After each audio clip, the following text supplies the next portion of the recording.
Take a moment, look around you. Chances are you're either holding your phone, sitting at your computer, or listening through your earbuds. Technology is everywhere, our constant companion in this fast-pacing world. Now imagine a different scene, a quiet monastery, a lone monk meditating under the shade of a Bodhi tree. Two worlds, seemingly disconnected. Yet, what if I told you they're not so different after all? Buddhism teaches us how to live intentionally, free from distractions, while technology offers tools to enhance our lives. But here's the catch. It's up to us to decide whether technology becomes a tool for mindfulness or a source of suffering.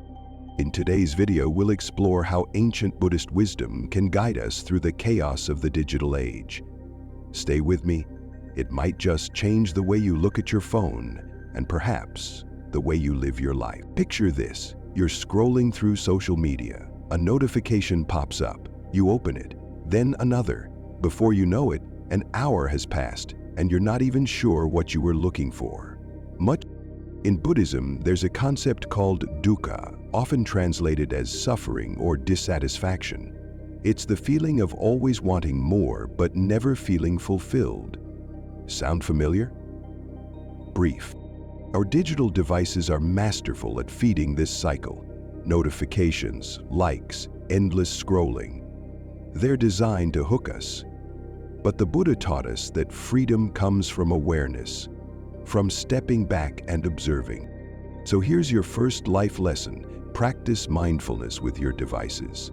The next time you reach for your phone, pause. Take a deep breath and ask yourself, am I acting out of habit, or is this something I truly need to do?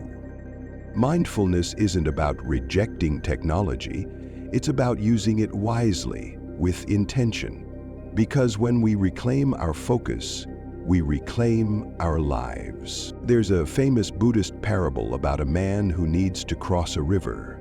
He builds a raft and uses it to reach the other side. But once he's safe on land, he doesn't carry the raft with him. He leaves it behind. As more perspectives examine the description of the signal from rebirth to death, more concepts come into focus. This story is a metaphor for attachment, holding on to something even after it has served its purpose. And isn't that exactly how we treat technology sometimes? Think about your smartphone. Is it a tool that helps you accomplish your goals, or has it become a burden you can't put down? The second lesson from Buddhism is to use technology as a tool, not as a master. Before opening an app or responding to a notification, ask yourself, why am I doing this?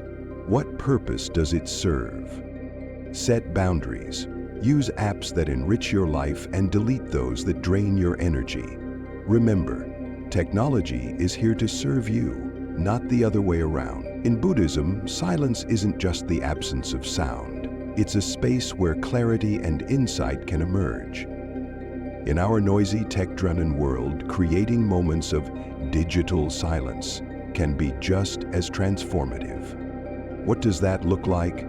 It might mean setting aside 30 minutes a day without screens. Use this time to meditate, journal, or simply sit quietly.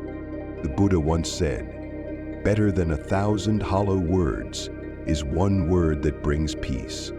Imagine, what peace could arise if you gave yourself the gift of silence, even just for a little while each day. Start small. Maybe during your morning coffee, leave your phone in another room. Notice how your thoughts settle and how much more present you feel. This isn't about abandoning technology. It's about reclaiming your space for reflection and growth. One of the core teachings of Buddhism is the importance of the Sangha, a community of practitioners who support each other on their spiritual journeys. Today, our digital tools give us access to vast communities at the touch of a button. But here's the question, are these connections meaningful, or are they just surface-level interactions? On this episode of the podcast From the Deep, true community isn't about the number of followers or likes. It's about sharing, listening, and growing together. Take a moment to think about your digital interactions. Are you actively engaging, or are you passively consuming? Join online groups that align with your values, contribute to discussions, and support others in their journeys. Remember, whether online or offline, it's the depth of our connections, not their quantity, that truly enriches our lives. The lesson here is simple. Nurture relationships that matter, because in the end, it's our connections with others that bring us the most joy and fulfillment. Buddhism and technology may seem like an unlikely pair, but together they can teach us profound lessons about balance, mindfulness, and intention. As you navigate the digital world, remember, you don't have to renounce technology to find peace. Instead, learn to use it wisely. Pause, reflect, and prioritize what truly matters. So here's a challenge for you. What's one way you can bring mindfulness into your digital life starting today? Share your thoughts in the comments. I'd love to hear your ideas. Thank you for spending this time with me. If this video resonated with you, don't forget to like, share, and subscribe. Let's build a mindful, connected community together. Until next time, stay mindful, stay inspired, and take care.